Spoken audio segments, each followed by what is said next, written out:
চা শ্রমিকরা এবং উনি 14 বছরে এখানে ধ্বংস ছাড়া সৃষ্টি কিছু করেননি।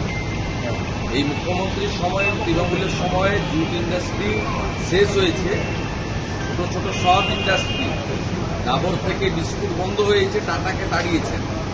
ধ্বংস ছাড়া সৃষ্টিতে নেই।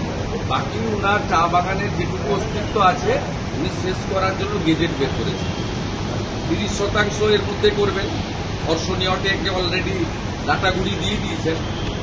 এরপরে বাকিটা ওনার যত চোর ডাকাত চামচা বেলচারা এখানে আছে, সঞ্জয় বুদিয়া থেকে শুরু করে এখানে জালান থেকে শুরু, ময়াক জালান থেকে শুরু করে ক্যাবেন্টার, এখানে যত আছে এরা সব লুটবে।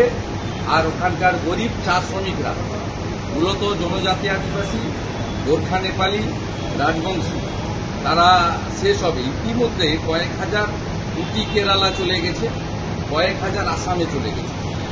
আমরা আটকাবো এবং 26-এ বিসর্জন দেবে চা শ্রমিকরা, বিসর্জন দেবে। চা বাগানের একটা আসনও পাবে না।